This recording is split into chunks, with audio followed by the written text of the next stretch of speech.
Good afternoon. So just for reference, this session is OSS Security Maturity, time to put on your big boy pants. And our speakers today are Jake Coons and Christine Gadsby. So if neither of those resonate with you, you're in the wrong room. The rest of you, success. A couple of notes before we sort of get going. First of all, is just to remind you to stop in the business hall located in Bayside AB. The Black Hat Arsenal is on in Palm Foyer on level 3, and of course the reception is at 5 o'clock this evening. If you haven't picked up your merchandise today, it's your last chance to visit the Black Hat Swag and Bookstore. And as a quick reminder, if you can all put your cell phones on vibrate, it's way more fun that way, but it is less interrupting for everybody around. And so without further ado, Jake and Christine. Thank you. Appreciate it.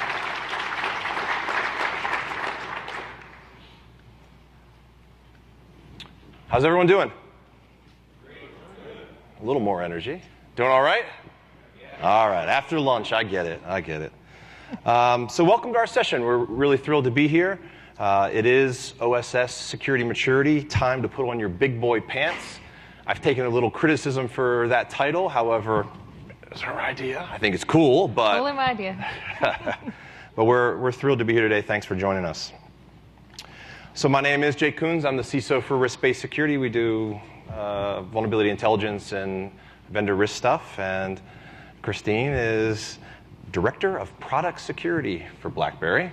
And when I've been introducing her, I keep calling her Christine Gatberry, confusing anyways, you know.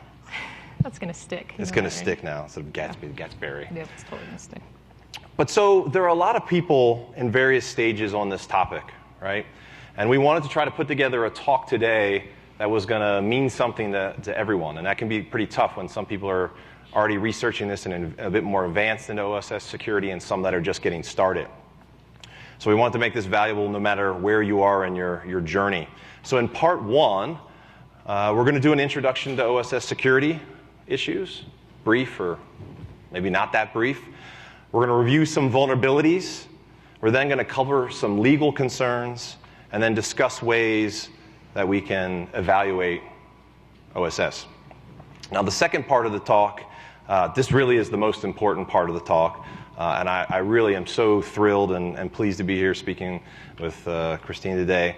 Really appreciate her efforts. It was a lot of work to get to this point, and I want to thank BlackBerry for opening up and sharing with us today. Not every vendor wants to share, so it's pretty great that they're sharing some information, explaining what they're up to. Hopefully this will encourage some other vendors to also share what they're doing. So it's not just highlighting problems, but how we are seeing people solve some problems. So in part two, we're going to hear why OSS management is important to BlackBerry. We're going to learn a little bit about the BlackBerry security maturity model that they're using, some tools, and then a case study, show me the money. What is the cost and what have they been able to do? So what is OSS, right?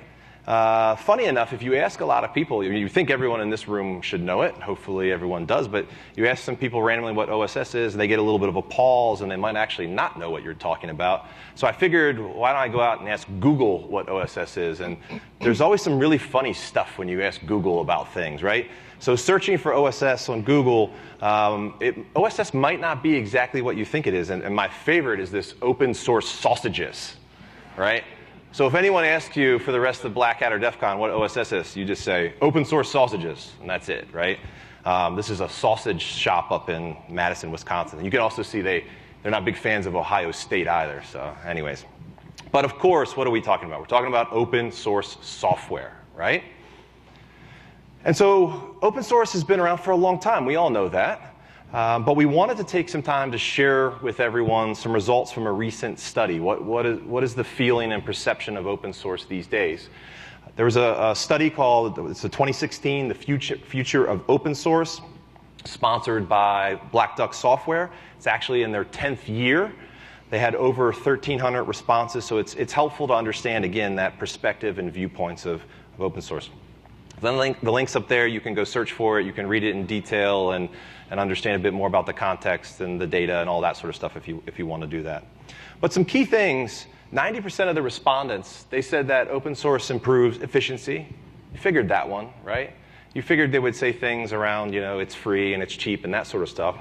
But 90% also said that interoperability and innovation is what they're looking for open source to improve, and they felt like that it did. When you think about participation in open source projects, there were some interesting stats in here as well. 67% of the respondents actively encouraged developers at their company to engage and contribute in open source projects. The same amount, just a little bit less, 65%, said that they were actively contributing to open source projects. 59% said that they do that because they think it gives them some point of competitive advantage by participating. And then one in three companies had a full-time resource dedicated to open source projects. Now, how many people in the room have done some sort of open source projects or are involved with one? All right, quite a few of you. So my experience didn't seem that there were a lot of people contributing to the open source project. We always seem to be struggling with it. So some of these numbers of people getting more and more involved, I think it's great if it's really happening. I don't necessarily know I entirely believe it, but the fact that the respondents are starting to say that they think it makes sense, hopefully we'll see more contributions. So in terms of reviewing open source code, the top ways that they responded, they said that 48% development teams were manually keeping track of open source usage. 30% asked their developers, hey, what open source content are you using? And then 21% of the respondents said that there was some sort of third-party tool that was scanning, trying to help and determine the open source. And then when you look at the security and management parts, some of the results were concerning, but let's be honest, not too surprising, right? 50% of the companies said they have no formal policy for selecting and approving the open source code that they're using. 47% of the companies don't have a formal process in place to actually track the open source, so they don't really know where this stuff is. And then more than 1/3 companies have absolutely no process for identifying, tracking, or fixing any open source vulnerabilities. So not shocking, but concerning, right? So does anyone remember Gator by chance? Remember Gator? Not too many. There's a movie called The Other Guys you should go check out. But Gator wants to know if you've got your big boy pants in your snack. And what Gator really wants to know is, do you know what you're doing with your open source software? Do you know where your OSS is? And is it actively being managed for security issues? So we wanted to know how much software is out there and how much are companies having to deal with, right, in a normal organization. So we reached out to a company called Device42. They're a data center infrastructure management company, and they were willing to share some data and a chart with us. And so it's a bit of an eye chart, but effectively the key points that came from it was that larger companies by revenue pretty obviously have exponential more servers, more software, and therefore they have a larger attack surface, right? But one of the points that was sort of eye-opening to me is that each server on average is hosting about 120 pieces of software, counting versions as distinct. So while this isn't just open source software that they're sharing, it shows us that there's a ton more software on each server than maybe you would expect, and that the attack surface obviously increases with server count. So yes, it's absolutely critical that you know where your assets are, right? Just because it's too hard, it's not acceptable. You need to figure out where your assets are if you're going to properly secure them, right? So we know we've got all this software, right? We've got a ton of software that we need to secure, and we're looking at vulnerabilities, and if you look back over the last 10 years of vulnerabilities being released, things aren't getting better, right? In 2014, there were over 14,000 vulnerabilities released. 2015, there were another 14,000 vulnerabilities released. 2016 is already on a bad chart here, right? We're not seeing more secure software being produced, whether it's open source or not. So it's clear that we need to see better, more secure software, but it's just not happening. So when you think about open source software, most people will sit there and say, hey, this is some sort of free software or some sort of open license, right? And it's more than just Linux, right? You hear open source, you think, oh, Linux. Well, yes, but it's more than that. And it's not just big data open source databases, right? Or some sort of application. There's more to it what we need to be aware of. And what we want to share a little bit about is this thing called third-party libraries, right? So third-party library usage is already pretty substantial, and it's growing more and more organizations are using it. And if you're sitting in the room right now and you're looking at this going, third-party libraries, we don't have any of that stuff. We don't care. We don't need to care about that stuff. Think again, right? This stuff is in your organization already. So what's going on with this third-party libraries? Well, effectively, developers are using established third-party libraries or other code bases, right? Other people's code, more than you know, and for quite a few reasons. And it makes sense, right? They want to speed up the development process. You want to accelerate the time to market, realize quality improvements. I mean, what do you and your internal team know about some font rendering or image, stuff, right? Why don't you use something that's been out there for quite some time? So you can actually get quality improvements over you doing it yourself. And in some ways, if you think back to that survey we talked about, the importance of interoperability and what open source provides, you can get this from using libraries, right? So the whole concept of better, faster, cheaper, and your company saying, yeah, don't pick two, we need all three, third-party code and libraries can accelerate that process and help you get there. But many companies are unclear on the sustainment cost to developers as well as their customers. They have no idea of the risks, et cetera. Now, this just isn't Heartbleed. And while OpenSSL really opened the eyes to open source libraries, we promise we're not just going to rehash the same old OpenSSL issues that have been done over and over. But it definitely highlighted the third-party and open source libraries that they have that single vulnerability can spread to multiple products, right? So it exposes enterprises and requires software vendors and IT organizations to that same vulnerability repeatedly. And with the huge amount of third-party libraries being used, as well as the vulnerabilities continuing to come out, this is something that every organization needs to be able to address and in a repeatable fashion because it's happening over and over. So last year, since we don't want to talk about OpenSSL, last year, Joshua Drake, JDuck, presented here at Black Hat, and his talk was called Stage Fright, Scary Code in the Heart of Android. You can find his talk on YouTube, so if you want to go learn more about it or you've seen it, awesome, go check it out. But his talk also, again, highlighted third-party libraries and the systemic risk of, again, that one vulnerability all over the place really nicely.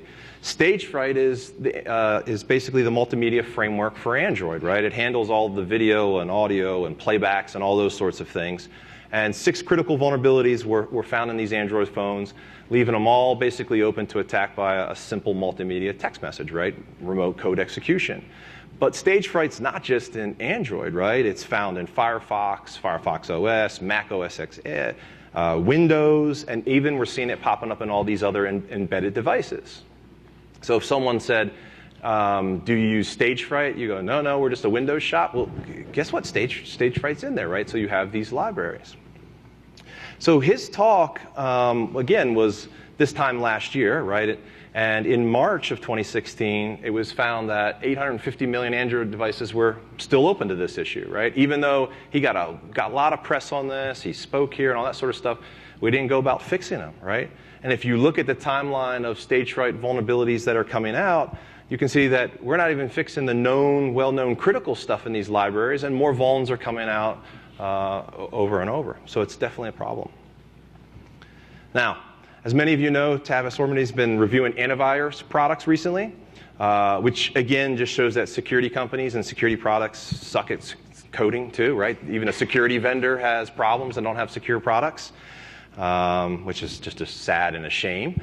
But Symantec was the most recent antivirus vendor product to fall, and quite badly. So in reports that he published, he actually said, these vulnerabilities are as bad as it gets. Right? So not very good. Now, one of the vulnerabilities here, CVE 2016-2207, you can see the write-up. Hopefully this helps you, right? But when you actually look at it, what you see is the description discusses Symantec Norton, right? And if you look at what products are impacted, it's just Symantec and Norton products. And while, yes, it's true they were affected, this is a third-party library vulnerability, right? This is in UNRAR. So anyone that's using UNRAR probably has no idea that this was a vulnerability because this came out just being talked about as a semantic antivirus problem. But the vulnerability itself is actually in a library used by semantic antivirus. Here we go again, right? CVE 2016-2211. Another issue that Tavis found in semantic products. And here you get your write-up. Hopefully that helps you figure out what's going on. And what you can figure out is it's, again, the description is just semantic, right? Products affected, just semantic. And what do you think, right? You guessed it, it's another third-party library that's impacted, right? So it just goes to show you that there are so many third-party library in places that you just wouldn't expect. So now Tavis also goes on and in a report that they put out, he points out rightly that everyone has to do vulnerability management, right? And it's just not scanning your network. Even software developers need to do vulnerability management. Monitor for new releases, look out for published vulnerability announcements. And it was really clear that Symantec was not managing their third-party libraries properly. He was able to see that they were using code from several open source libraries. They hadn't updated them. Dozens of well-known vulnerabilities in the libraries. And again, security companies that should know this just aren't doing this. They're not mature in handling this stuff properly. And it's so bad that it's been found that they hadn't updated these libraries in at least 7 years. Right? So it's not like something just came out and then they said, oh, whoops, we didn't get to it fast enough. You're not updating these libraries at all for quite some time. So if Symantec could sort of just put on their big boy pants, that would be great. And other security vendors too. We would love to see what's going on in the security community, us sort of practicing what we preach, right? But if you reflect on your own company and what you're actually doing, what are you doing in this third-party library space? All right, so we want to take a little time now to talk about the government oversight and the FTC. You may or may not know about some of this stuff, but in 2014, it became clear that the FTC was expanding their cybersecurity review and influence. In early 2014, there was a settlement with a company called TrendNet. TrendNet ended up selling and were marketing what they called their Secure View cameras for monitoring, which had a big focus on baby monitoring, right? And it was found that they were ridiculously insecure, and it allowed people to view unsuspecting families in a nursery and exposing what you wouldn't want to be exposed, right? So the FTC complaint was that TrendNet had lax security practices, right? So when the FTC is looking at things, they're always looking for consumer protection. So if you're marketing that your product is secure, right? Secure View, trust us with secure baby monitoring, and they come to find out that you have problems, and furthermore, that you're not even doing this tall to ride the ride stuff, it's a problem, right? So not only are they're looking at not only just that sort of stuff, they're looking at all areas of cyber, that anything that could impact consumers, right? So in end of 2014, it was clear that they were concerned over weak consumer provisions in the automotive world, that they were seeing all these sort of additional high-tech features incorporated into automobiles, and they were concerned about the security aspects of it. So again, just another example that shows they're looking at all industries. Another more recent example, very similar to the TrendNet stuff, was ASUS. They settled due to insecure home routers, putting consumers, again, at risk, exposing storage devices on and internet on the information, right? So, or on the internet. So information was out on the internet without people knowing. This was February of this year. The FTC has also been pretty clear that they're watching other IoT consumer devices as well. Now, something a little different is that there's some other cases where the FTC can go after people, and there's one called that they're going after with LabMD. And there was a weird thing where they overturned a rule, a judge's ruling just last month. So the FTC's basically alleged that LabMD had weak protections and they didn't secure patient information properly. So the FTC move is going to be really interesting. It looks like it's going to be some more federal court battles of can the FTC do this or not. But again, if you're putting out products to consumers wrong or you're not protecting information, the FTC is watching. And finally, last month, the FTC announced increased fines. So the FTC has increased their maximum fine from $16,000 to $40,000 for certain violations of Section 5 of the FTC Act. And Section 5 of the FTC Act, it prohibits unfair and deceptive acts or practices. So I like to think of it this way. If you were to see a company marketing some weight loss diet pill and it said, just take this pill, everything's going to be awesome, take it once a day, you're going to lose all this weight, oh, you're going to be smart, everything's going to be amazing, and it's just a scam, that's a huge problem, right? And the FTC is going to go after them for that. And if companies continue to market the unbreakable stuff, right, totally secure, those sorts of things, and they're not even demonstrating that they're investing in security or care about it, this is where you're seeing the FTC expand to, right? So fines aren't the only thing that the FTC uses for the OSS and the TrendNet. They were requiring them now to have audits every other year for 20 years, that they have to notify their customers properly. They're no longer allowed to market inappropriately. So there's a lot of things that are going on, and they really want to ensure that products are secure, protecting their consumers. So for any of you that have kids and you've seen this Lego movie over and over, you know, honey, where are my pants, which goes on in my house a lot, we're basically saying, what about if you're using someone else's pants, right? Using someone else's code, a third-party library in your product. How's this going to come out in that liability space? Well, there's a lot of precedent already with what we call product liability out there, right? And so a lot of this stuff has already been talked about and decided in that more product tangible space. But we're now starting to see people starting to talk about software liability, right? Specifically where software controls more physical products, devices, cars, IoT, all those sorts of things. And so at the end of the day, when you think about it, it's not the software that hurts people. It's a component of this larger finished product, making it a product failure, not just the software as a portion of it.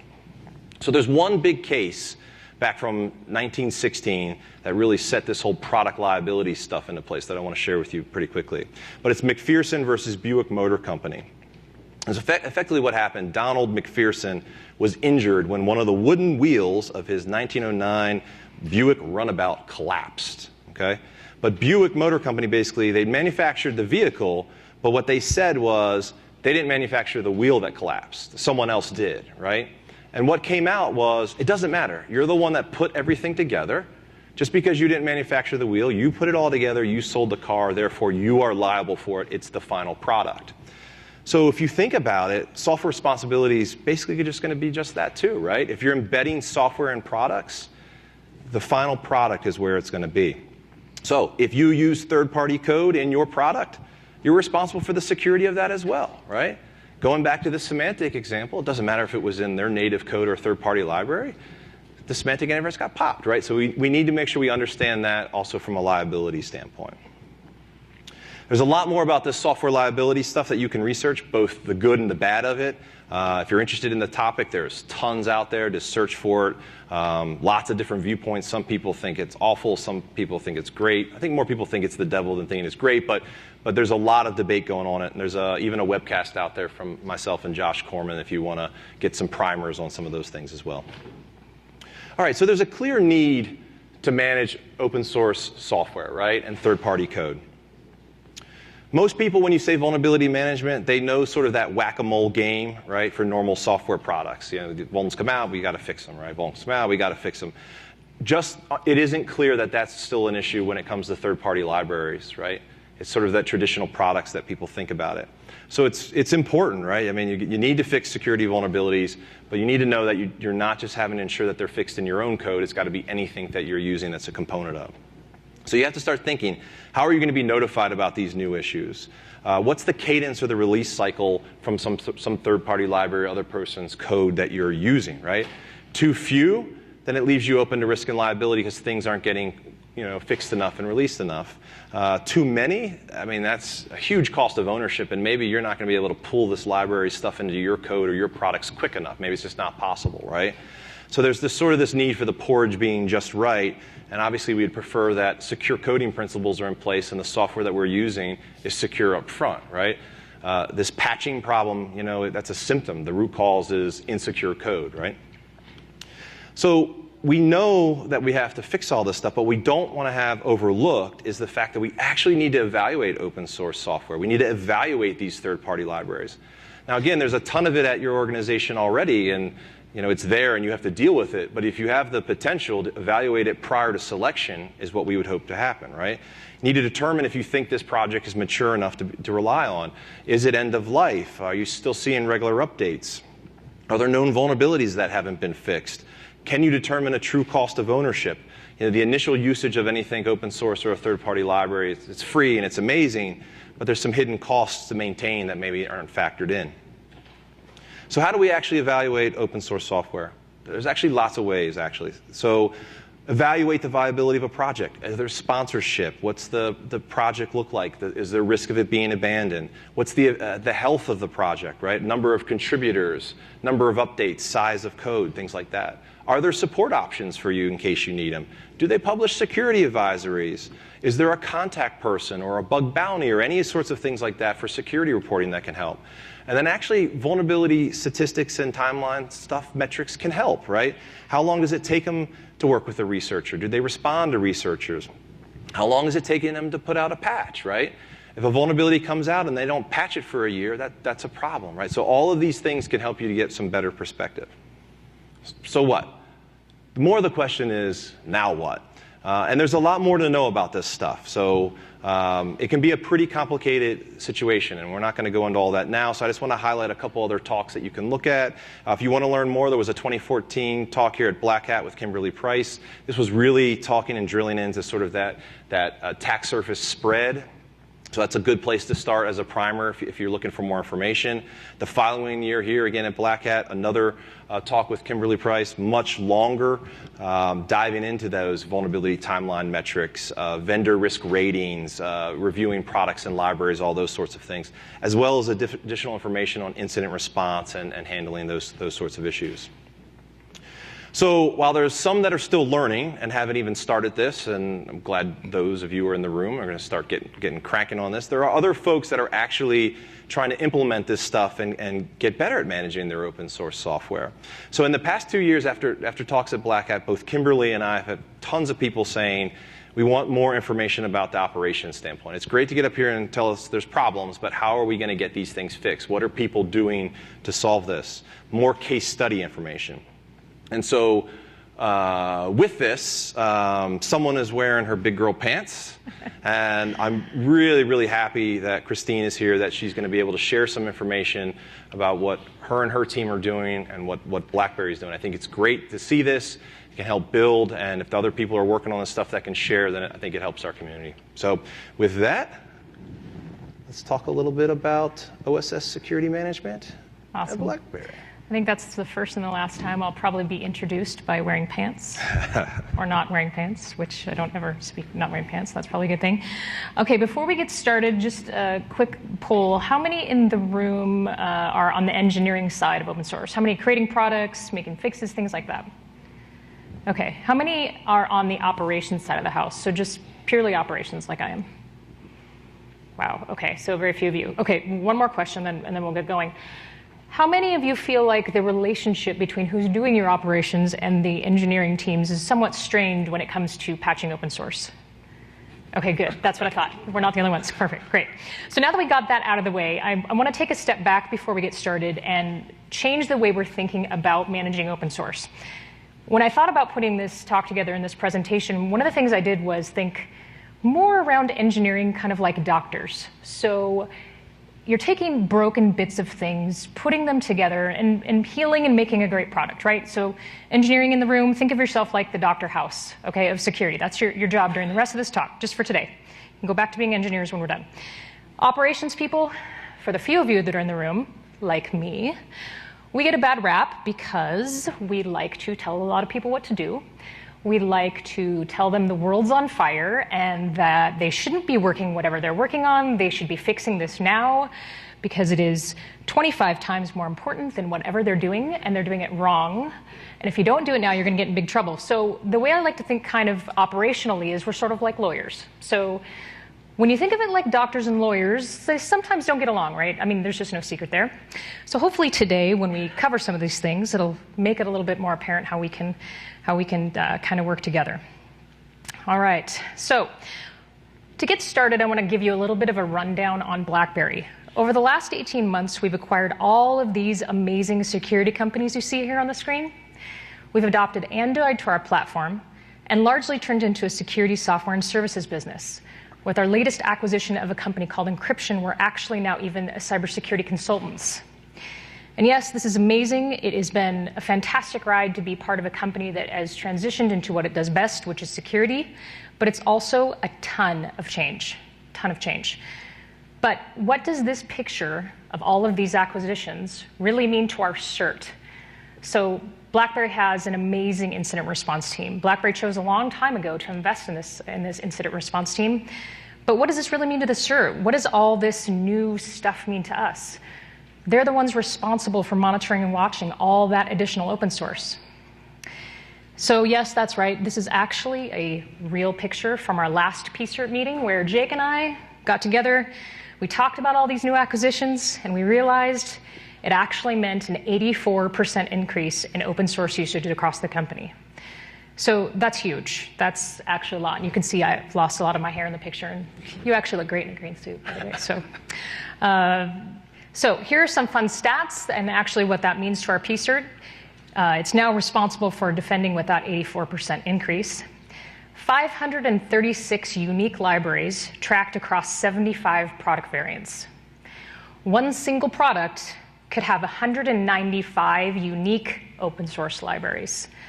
A product could contain 47 copies of the same library. Did you even know products could contain 47 copies of the same? I didn't think so either. You say fun, I say scary. Yeah, these are really actually scary.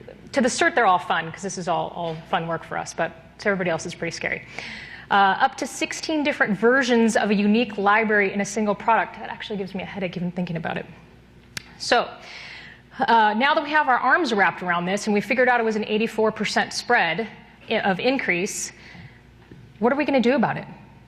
How much is that actually going to cost us? Because it all happened really quickly. You know, this is 18 months worth of work. So we know there are potential regulatory liabilities, as Jake said, he just covered in his part of the talk. But not factoring in those costs, what are the actual costs for open source security maintenance? Our good friends from Synopsys have some great data points here I wanted to share. In the top picture, software is never in a secure forever state. It actually decays over time.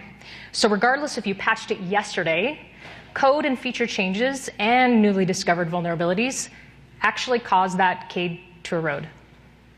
In the bottom picture, a commissioned study conducted by Forrester Consulting on behalf of Synopsys in July of 2012 shows us the relative cost of remediating security vulnerabilities is actually 10 to 15 times the cost of code development. 10 to 15 times. Now, that's from 2012, and I get that, but it's hard to believe that it's gotten any cheaper since 2012. So the question then became to us, how do we take our highly functional PCERT that we already had, doing a great job, and spread it over 84 times the amount of work in all those various new products we saw 2 or 3 screens ago?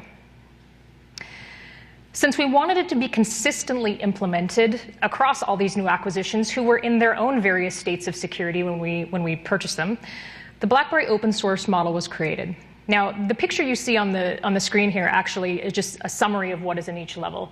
The actual model we have is much more complicated, but the font is really too small to see. So we changed it up a little bit just for this talk. But important to note here, prior to making this model, we did research and review a couple other existing models. The capability maturity model itself, and the cybersecurity capability maturity model. But none of these were really the droids we were looking for. We really found that it dealt a lot with managing managing open source, but not necessarily vulnerabilities. It was a lot about functionality. So this model is really simple but effective. It works from the bottom up. And on the left, you'll find there's a risk meter. And on the right, you'll find the associated cost between the levels. Obviously, as you move up the model, your risk goes down, but the initial need for investment goes up. A couple of thoughts here as we go through it, because we're going to go through the bottom level to the top level. We'll start at 1. We'll start at 1 and we'll go up to level 5. You may find yourself identifying with all parts of the level, and that's totally okay. And you may find that you've mastered a few places in the level, and that's absolutely okay. And you may find that you have mastered all the levels and you are knocking it out at level 5, and that's great. And if you're that person, I would love to talk to you. Here at BlackBerry, we're definitely not saying we are the best. we at Managing Open Source, we simply want to open the dialogue. It's an ecosystem problem. And if we're not going to talk about how to solve it, none of us are going to gain from each other's knowledge. So we're here just to start the conversation. This is really about, to me, giving enterprise a place to start in their SDLC and a path forward, because managing open source is hard. Just getting along with doctors and lawyers is hard, right? So actually getting those fixes out to customers is triple hard. The entire principle here is that once you've mastered things in one level and you aren't doing something above it, let's get that started. Pretty simple. This was built around control the madness, automate your process, and use your intelligence to make smarter and more secure products. The goals for this model are simple. Improve the understanding, monitoring, and categorization of open source usage across the company. Improve the understanding of your attack surface, risk, and maintenance open source libraries require over their lifetime.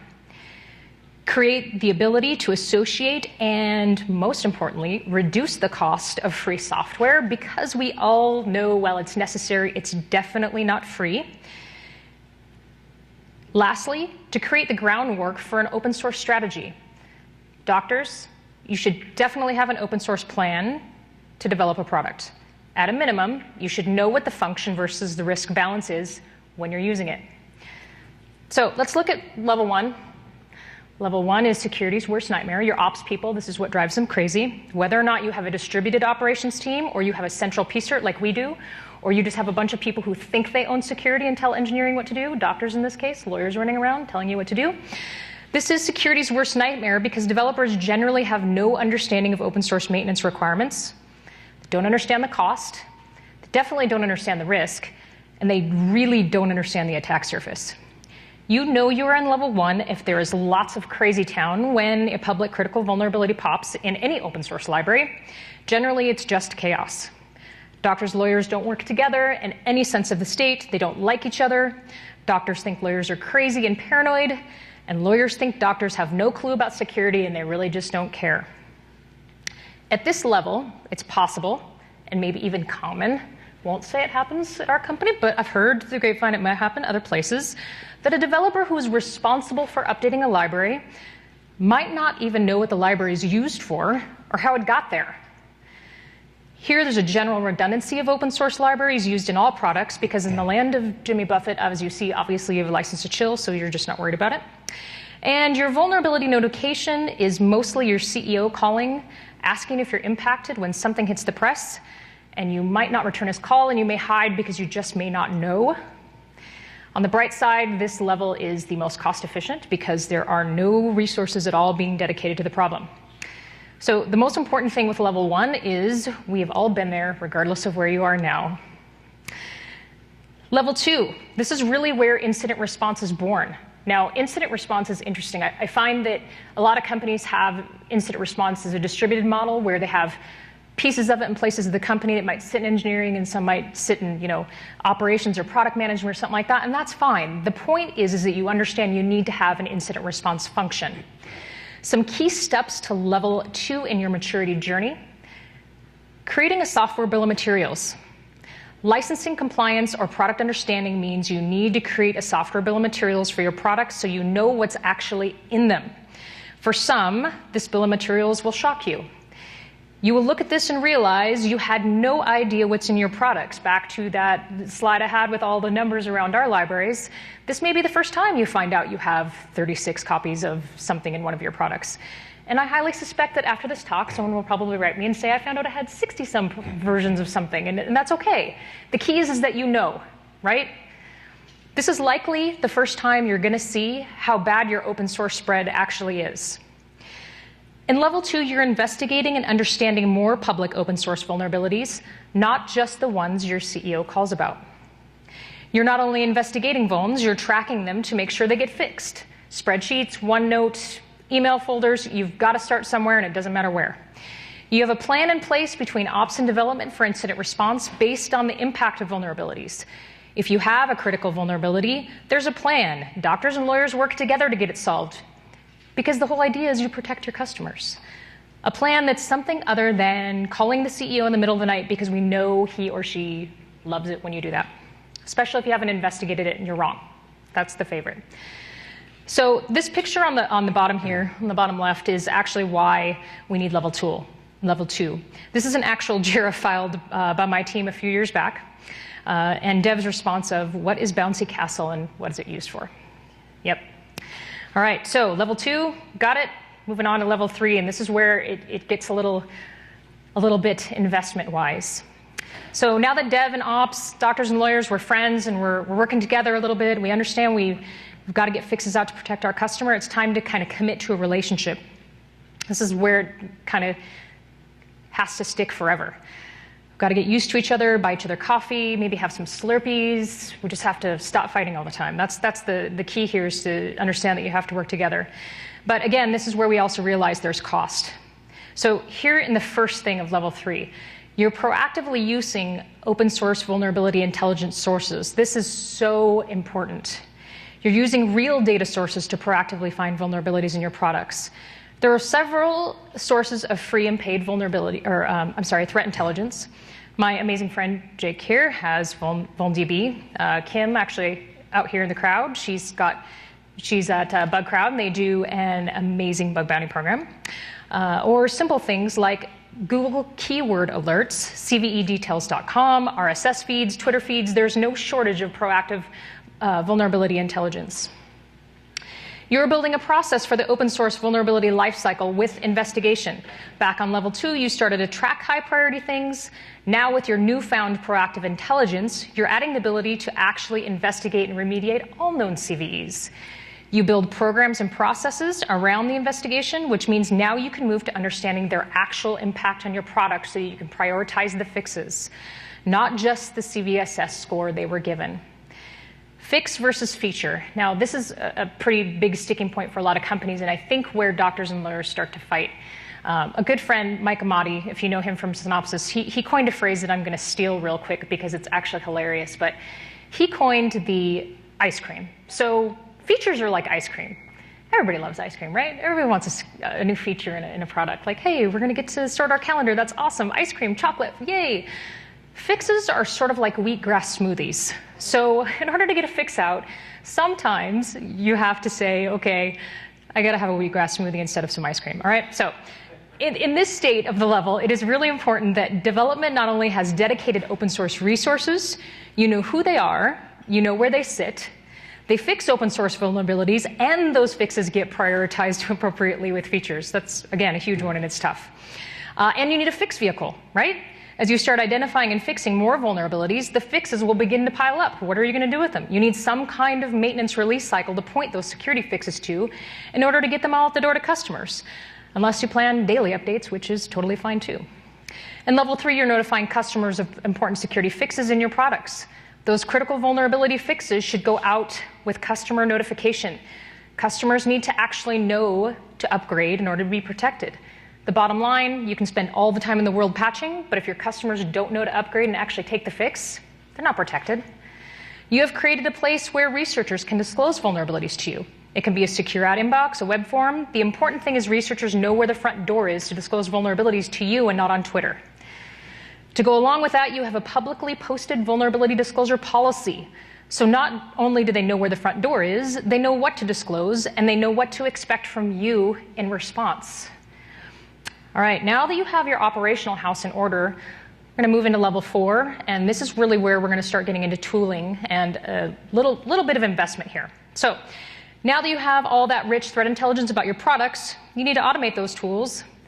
Amazing intelligence you're gathering, you got to use it all, right?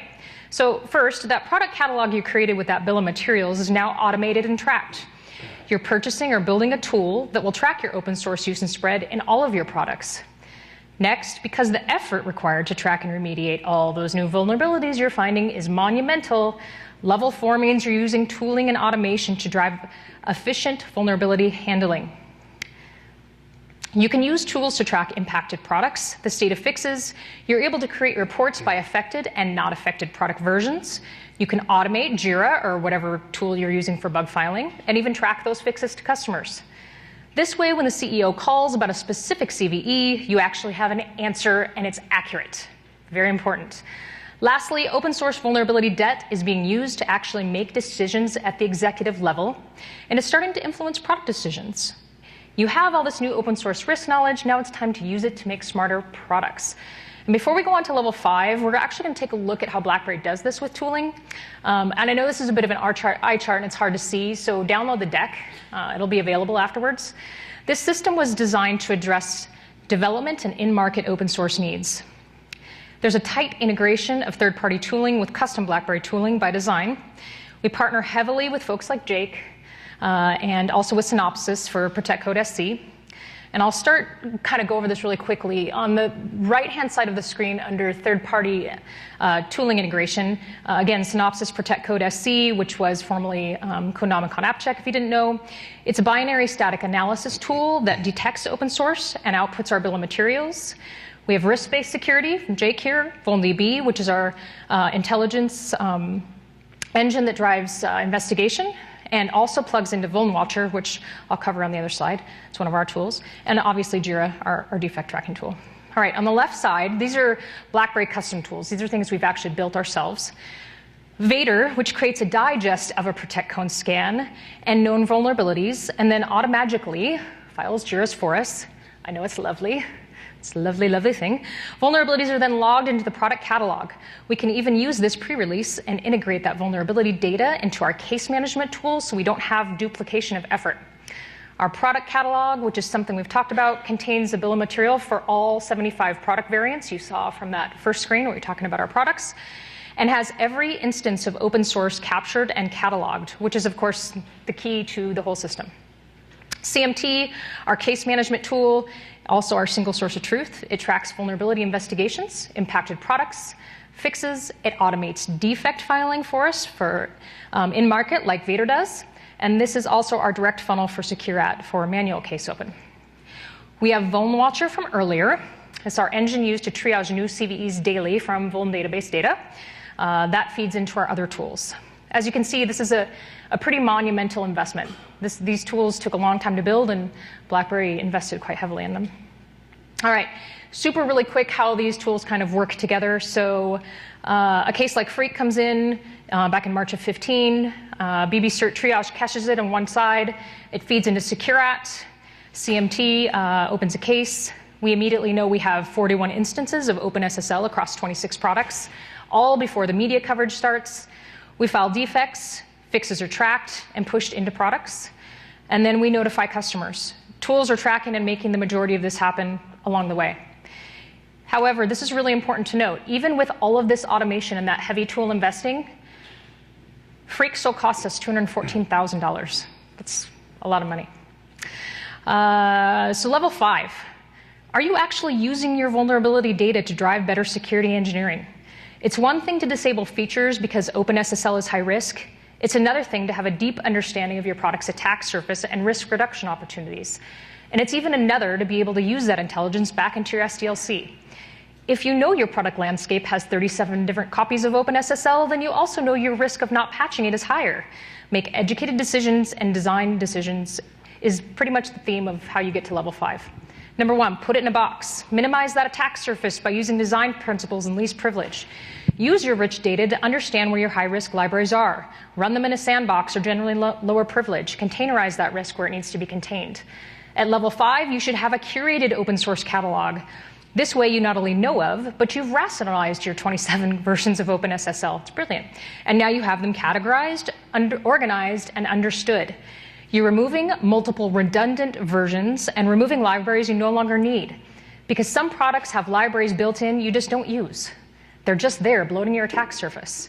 Next, developers are making well-informed open source decisions. If you don't need to use the entire library, don't take the entire library. Look at turning things off in OpenSSL to reduce features. The bottom line here is, don't take what you don't need to. Make smarter library choices based on vulnerability history and data you're aggregating from level 4. Obviously, if you know the open source you're using is being maintained and updated regularly, that's great. But if it isn't, you need a sustained engineering plan in case it breaks, because it will. Proactive patching. Proactively take new versions of software, irrespective of those known security vulnerabilities, because there are always silent fixes, and we know this. Open source blacklisting. If you know there's an open source library that costs $1 bajillion to maintain, blacklist it. Just don't use it. There are several font rendering engines. Don't just take your favorite, right? All right, sometimes I find this as simple as just having a conversation with dev and just telling them, This one's bad, don't take it. Find something else. Okay, so where does all this hard work get us? What is the return for investment for open source maturity? Why should I do any of this stuff at all? Do I even know where my big boy pants are at this point? This is a good question. Let's talk a little bit about this. This is what BlackBerry spent last year securely maintaining libpng, OpenSSL, and curl. Now those numbers might sound like a lot, but that's actually 59% less than it cost us 2 years ago. And that's definitely a reflective of a lot of level 4 and level 5 maturing on our part. So it's amazing how much faster you are when you've curated an open source catalog and you simply know where all your stuff is. You can make efficient, educated decisions. And that's actually also, so while our case numbers were up and our resolution time went down, so that's just level 4 and level 5 efficiency there. A commission study conducted by Forrester Consulting on behalf of Synopsys in July of 2016 shows us, so this is just last month this was released, there's a massive return on investment just in third-party tools. So yes, it costs to invest in them, but they save you a ton of money.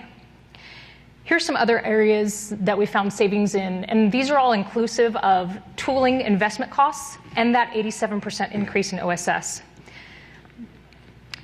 So if you were at level 1, that $214,000 that cost us, add $87,000 to that if you're at level 1, because that's what it costs you to do a large media event. Our CERT was able to file 401% more defects against OSS being at that mature state. The cost of supporting OSS decreased by 62% per product.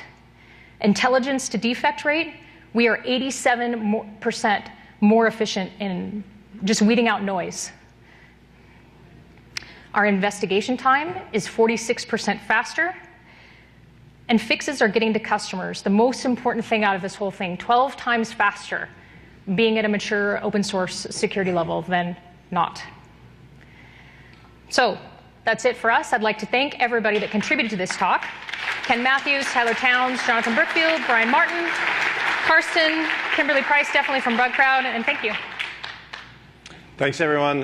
Really appreciate it. Thank you again to Christine for sharing all that. We'll be around if you have questions, so come please see us. Thanks, and have a great Black Hat.